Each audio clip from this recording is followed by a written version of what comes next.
Jornal Band News Entrevista. Essa semana iniciamos uma série de entrevistas para comemorar os 185 anos de Vitória da Conquista. Nesta data emblemática, recebemos uma voz que conhece cada curva dessa trajetória. Durval Lemos Menezes, escritor, sociólogo e membro da Academia Conquistense de Letras. Nascido no distrito do Iguá, Durval é um cronista da alma conquistense. De suas páginas emergem os personagens, as lutas e os sonhos que moldaram nossa cidade. De A República dos Miguelenses a Conquista das Mulheres, sua obra é um mapa vivo da memória social e cultural de conquista. Hoje ele nos ajuda a olhar para o passado sem perder de vista o futuro, com o mesmo olhar inquieto de quem sabe que escrever sobre a cidade é também reinventá-la. Professor Durval, seja muito bem-vindo ao Jornal Band News. Somos bem gratos pelo senhor aceitar o convite. Eu agradeço o convite e sinto em casa. Professor Durval Menezes, Vitória da Conquista chega aos 185 anos. Na visão do senhor, qual é o fio condutor que une a história da cidade desde suas origens até o presente? Olha, vamos iniciar fazendo um esclarecimento ou até mesmo uma correção. Nós estamos vendo e ouvindo por todos os cantos de Conquista que agora, no dia 9 de novembro, Conquista está fazendo o seu aniversário, comemorando 185 anos. Na verdade, não é um aniversário de Conquista, é o desmembramento de Conquista do município de Caetité, porque Conquista não tem apenas 185 anos. Se nós olharmos para o passado, vamos observar o seguinte: há 220 anos construiu a primeira igreja de Conquista. Ninguém constrói igreja no mato. Então, professor, a gente está comemorando a emancipação política. É a emancipação política, o divórcio, separação do município de Caetité, porque até então Conquista pertencia a Caetité. Mas da forma como vem conduzindo os festejos de aniversário de Conquista, dá a entender, principalmente para as pessoas que vieram de fora e para os estudantes, que essa é a idade de Conquista, 185 anos. Aí o senhor falava da igreja. A igreja de Conquista tem 220 anos. A catedral não aqui? É a atual catedral, é a primeira igreja que foi construída. Que se fala que foi a igreja, a promessa feita por João Gonçalves da Costa, e nessa promessa então construiu a primeira igreja de Conquista. Ninguém constrói igreja no mato. Na época já existia uma população em Conquista. Então, essa data da construção da igreja tem 220 anos. Seria essa data então? Não, ainda não. Ainda não. Ainda não, porque o João da Silva Guimarães foi o verdadeiro desbravador, foi quem aqui conquistou essas terras. A fama ficou em João Gonçalves da Costa. E quem era João Gonçalves da Costa? Bandeirantes? Não era o bandeirante. Quem era o bandeirante era João da Silva Guimarães. O Guimarães. Era o João da Silva Guimarães, que era o homem forte junto à realeza portuguesa. Era o homem que tinha os compromissos de desbravar a região, fazer o litoral chegar ao interior. Então, o João Gonçalves da Costa, supõe-se que ele era um simples carregador, era um armador, aquele que preparava as armas, ou mesmo um simples cozinheiro. Não ficou nada esclarecido quem era esse João Gonçalves da Costa. Então, o homem que desbravou toda a região não foi João Gonçalves da Costa, foi João da Silva Guimarães. Ele que deu nome aos rios da região, ele foi quem descobriu as reservas minerais desse sertão todo, por João da Silva Guimarães. Só que o João da Silva Guimarães, ele afastou da região, foi para o norte de Minas, e o João Gonçalves da Costa assumiu essa postura. Então, João Gonçalves da Costa e os seus filhos construíram não só o povoado de Conquista, mas todos povoados em volta de Conquista.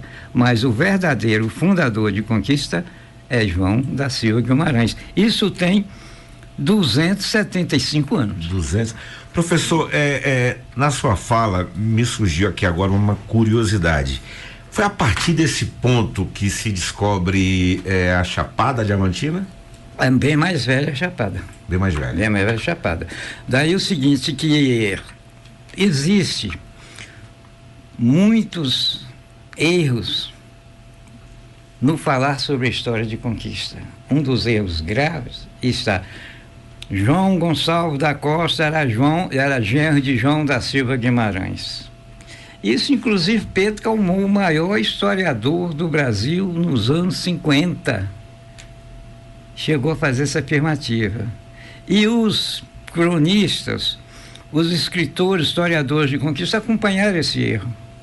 Só que um professor advogado de Caetité, que Caetité é bem mais velho que o Conquista, um professor de Caetité descobriu o formal de partilha do sogro de João Gonçalves da Costa. Esse documento existe? Existe, os documentos nos arquivos do Arquivo Público de Caetité. Então, o João Gonçalves da Costa não era genro de João da Silva Guimarães. Então, João da Silva Guimarães foi o homem que, de fato, veio a essa região por mais de uma vez. Ele que combateu os índios. Já na fase final é que aparece o João Gonçalves da Costa. Agora, voltando aqui à pergunta da Sheila, e o que une essas duas histórias? Quer dizer, o que une a história lá e o presente, assim, o que o senhor enxerga? É uma dinastia familiar. Ainda? Logo após a família de João Gonçalves da Costa, que João Gonçalves ainda vivo, ele deixou Conquista e foi para uma fazenda que ele tinha logo depois de Poções. Então aqui ficaram os seus filhos. E esses filhos deram origem a várias famílias. E uma dessas famílias... Qual é?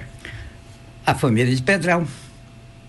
Aí vem, quando se fala Pedral, foi o homem que projetou, o homem que pensou grande, o homem que ajudou a fazer Conquista. A trajetória é da família. Porque o primeiro dirigente de Conquista, que na época não se falava prefeito, era intendente, que tem a função de prefeito, mais do que prefeito, porque o intendente ele acumulava os dois poderes, era o chefe do executivo e do legislativo. Ele era o presidente do legislativo, que hoje chama-se Câmara de Vereadores. Então, o primeiro presidente da Câmara de Vereadores, e que ao mesmo tempo era o primeiro intendente, era bisavô de Pedral, Luiz Fernando de Oliveira. Então, Luiz Fernando de Oliveira foi o primeiro dirigente de Conquista. Veio lá da região de São Miguel das Matas, mas casou dentro da família de João Gonçalves da Costa. E dessa família, então, surge aí o pedralismo como uma espécie de dinastia. Aí veio o Coronel Gugger, que era filho do avô de Pedral, logicamente. O Coronel Gugger foi o mais famoso, o mais importante coronel de toda essa região. Então, depois do Coronel Gugger, vieram outros descendentes do Coronel Gugger, até chegar a Pedral.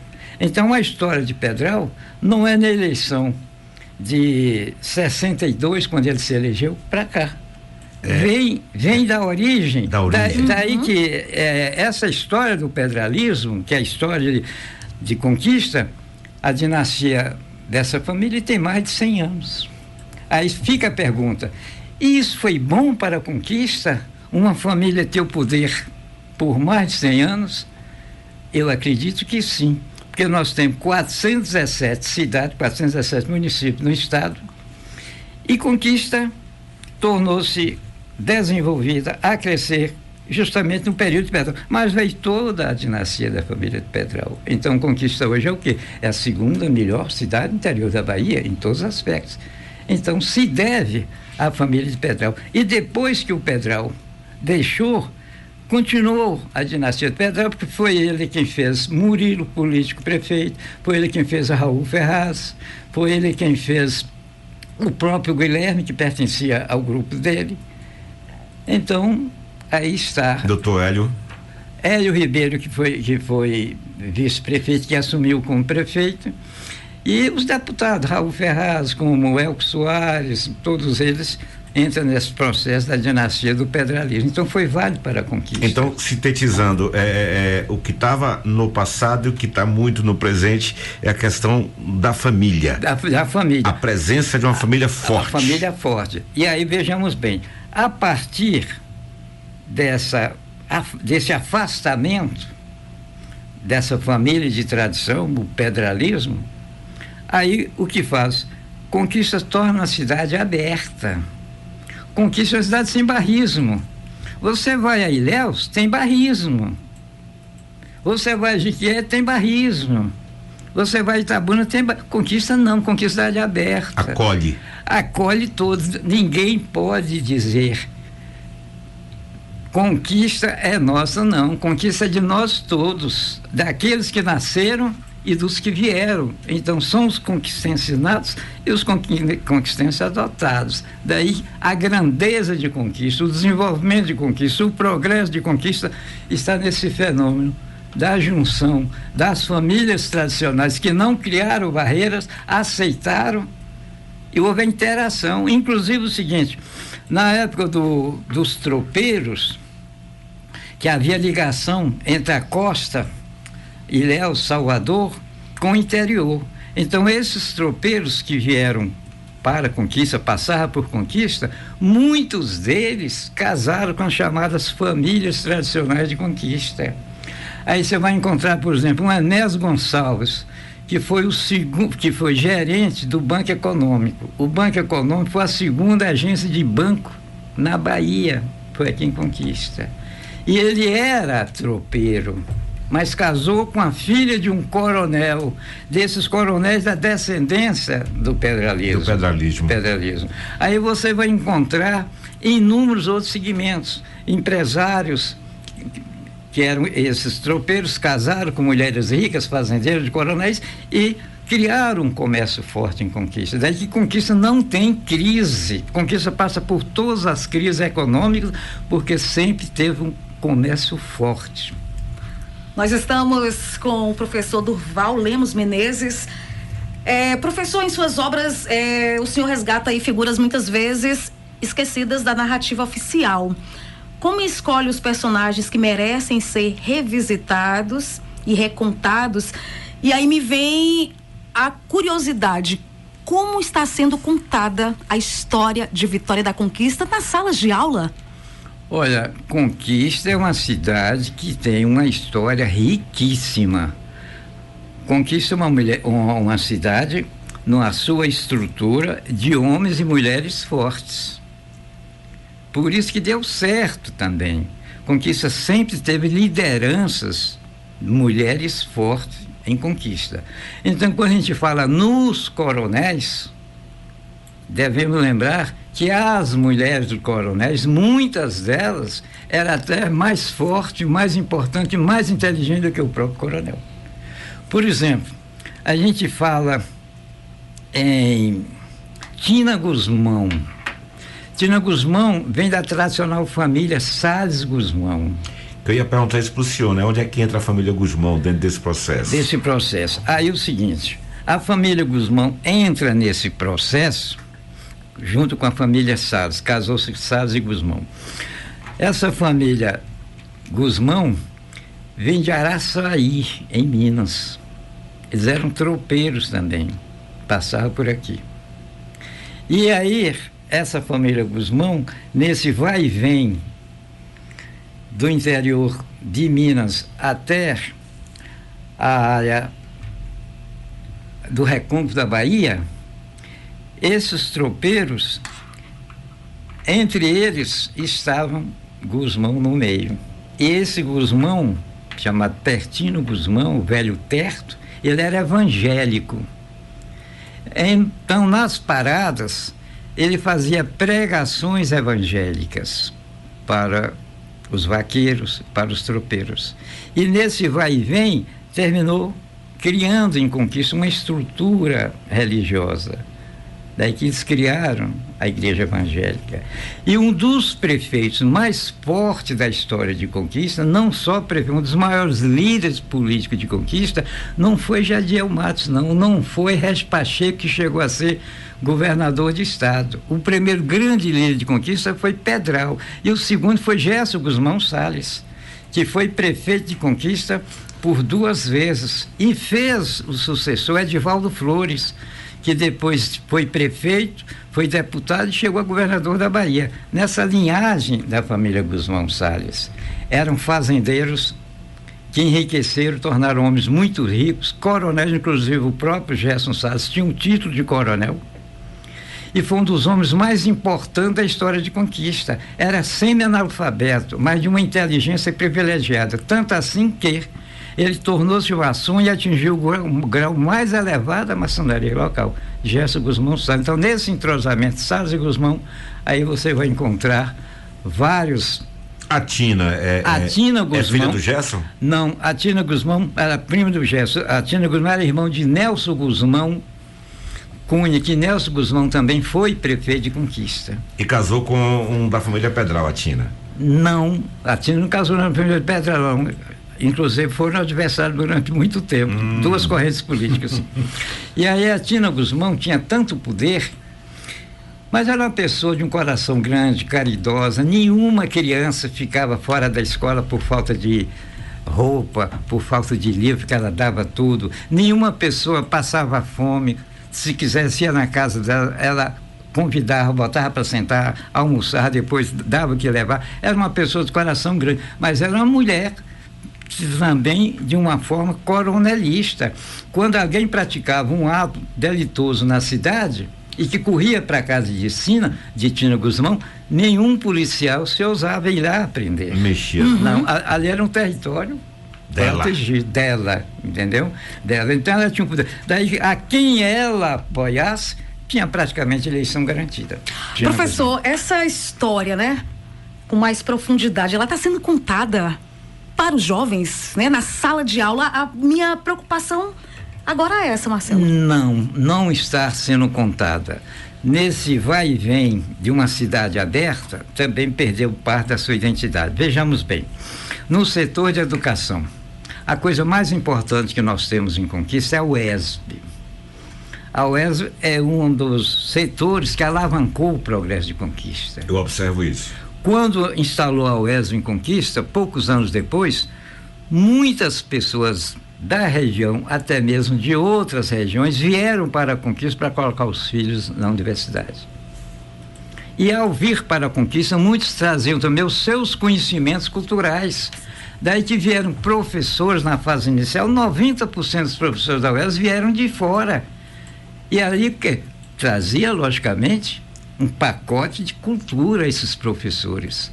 E esses que vinham para a Conquista colocar os filhos, traziam capital também. Daí o crescimento comercial e empresarial de Conquista. Tem esse enriquecimento cultural de fora. E aí vejamos bem, e qual foi o principal responsável pela criação da UESB em Conquista? Claro, quem criou foi o governador Antônio Carlos Magalhães, que não gostava de Conquista, mas via o crescimento de Conquista.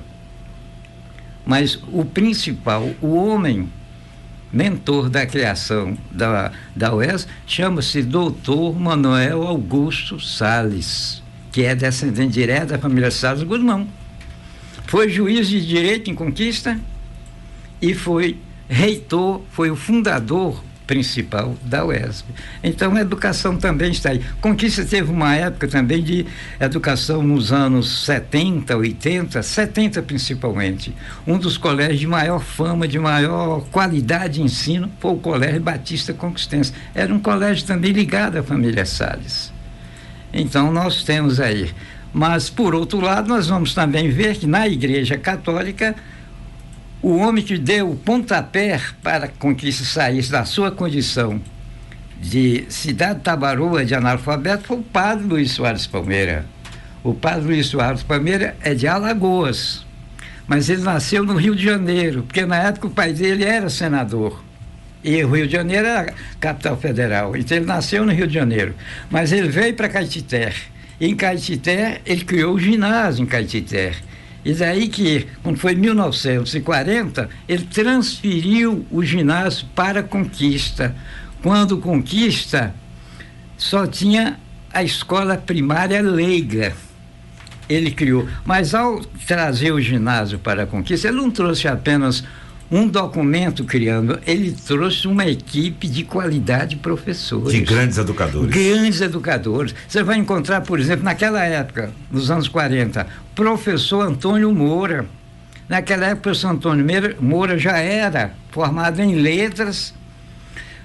Moura escreveu uma gramática latina e uma gramática grega. Eu pergunto, quem é em Conquista que sabe ler grego? A não ser o grego que existe aqui por Conquista. Qual é o padre ou pastor que sabe ler latim? Não. Ele sabe, logicamente, textos, mas jamais nós vamos encontrar. E Moura era autor de uma gramática latina, que foi, inclusive, essa gramática adotada no Colégio Pedro II, o melhor colégio da América Latina, nos anos 40 e 50. Professor Moura. Ô Sheila, a gente ficaria aqui com o professor Durval Lemos Menezes, né? Um tempão, né? Quanta coisa, né? E quanto eu aprendi aqui da história de Conquista, a gente fica... E aí, professor, pra gente fechar, gostaríamos de ter mais tempo para a gente falar mais sobre essas histórias. Na opinião do professor Durval, qual a importância de manter essas histórias vivas para as novas gerações e qual a mensagem que o senhor deixa para essas novas gerações que vão tocar o futuro de Vitória da Conquista? Olha, vejamos bem, como eu disse, Conquista é a cidade que abriu para todos que vieram aqui trabalhar, estudar e constituir família. Essa é a grandeza de Conquista. Daí que nós não podemos dizer Conquista é minha, não, Conquista é nossa. Aqui nós temos alagoanos, pernambucanos, sergipanos, vamos encontrar cearenses, mineiro, carioca, paulista, gaúcho da fronteira. Nós encontramos gente do Paraguai, do Uruguai, aqui nós temos gente da China.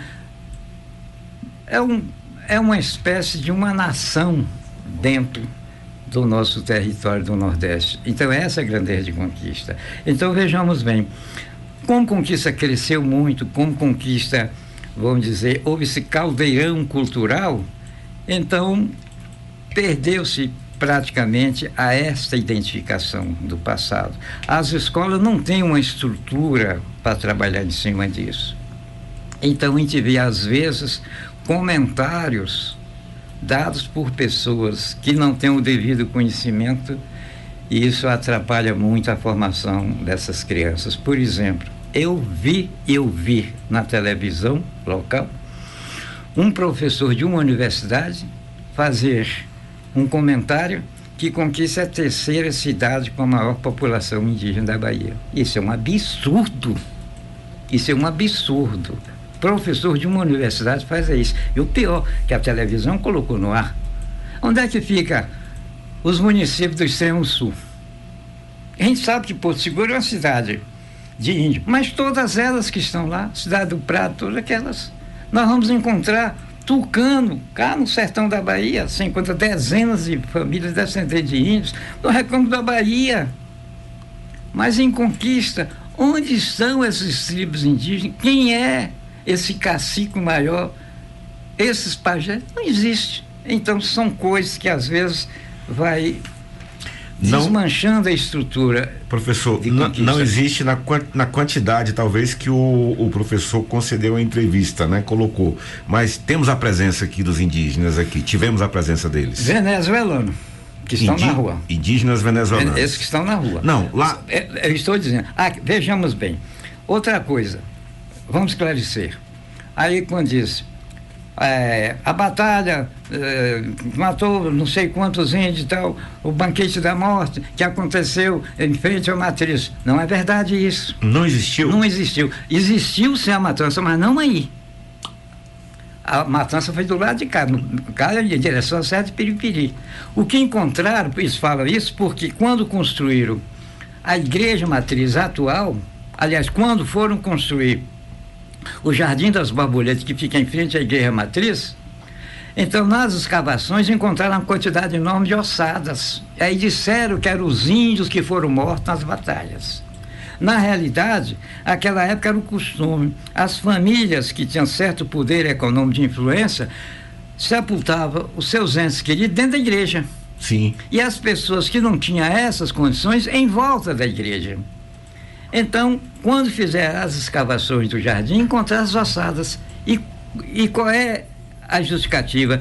É que a igreja antiga ficava justamente nesse local. A outra igreja, essa que está aí, é 40 metros acima. Então, você medindo 40 metros abaixo, é em cima do local onde foram encontradas as ossadas de moradores do povoado e não de índios. De índios. Segunda, só para encerrar. Sim. Primeiro, Conquista é uma cidade de clima frio. Esse clima nosso, gostoso, que todo mundo gosta. Faz uma diferença, não é, professor? Faz a diferença. Então, é o seguinte, naquela época, 1940, aqui já tinha uma estação de meteorologia, onde uma senhora chamada Dona Cotinha, que foi secretária do Padre Palmeira, ela que tinha os cuidados de fazer as medições e, na época, encontrou a temperatura de Conquista com 2 graus. 2 graus. A cidade era toda, a região toda fechada de mata, era úmida. Então, como esses índios iriam viver em Conquista com a temperatura de 2, 3, 4 graus ou menos, todos andavam nus? Não existia índio aqui. Existia na região periférica. Toda essa região em volta de Conquista existiam milhares de índios. Você vai, por exemplo, na fazenda de Alomar. A fazenda de Alomar. Você encontra lá vestígios de indígenas, porque lá é Caatinga, lá é quente. Você vai a Anagé, lá é quente. Você vai a Itambé. Quente. Toda essa região, milhares e milhares de índios existiam na região periférica de Conquista, mas não dentro de Conquista. Segundo, Conquista até 1960 não existia sistema de esgotamento sanitário nem água encanada. Existia o quê? Cisterna. O que é o cisterna? Um buraco, é um poço. Toda casa tinha 2 buracos. Um era uma fossa e outra era uma cisterna. É uma tábua de pirulito centro de Conquista. Toda a casa tinha 2 buracos. Você nunca ouviu falar que um cisterneiro encontrasse um osso nessas perfurações, porque não morava índio aqui. Quando eu cheguei para cá na década de 70, essa história das cisternas e das a fossa. E as fossas, era muito presente, eu lembro disso. Professor Durval Menezes, nós agradecemos por sua importante entrevista hoje aqui no nosso jornal Band News, né? Os ouvintes também atentos, o nosso diretor agradece, Emanuel Menezes, e ele diz assim: atento à entrevista do professor Durval Menezes, um verdadeiro aprendizado sobre a história da nossa querida Vitória da Conquista. Conhecer as origens é fundamental para a familiaridade com o pertencimento dos conquistenses e dos conquistados. Eu agradeço o convite de vocês em dar essa pequena parcela de esclarecimento à população de Conquista. Isso eu adquiri através da minha trajetória de vida, porque a partir dos 16 anos eu era professor. Dava aula em particular, depois cursinho vestibular, e durante 35 anos eu fui professor, diretor de colégio, fui secretário do município de Conquista, fui diretor do sistema de educação em toda a região, chamada DIREC. E em cima desses conhecimentos me aposentei e passei a escrever, transmitindo um pouco daquilo que eu aprendi para aqueles que gostam da cultura e da literatura. E a memória está intacta, viu, professor? Parabéns. 85 anos bem vividos. Bem vividos. 1h30.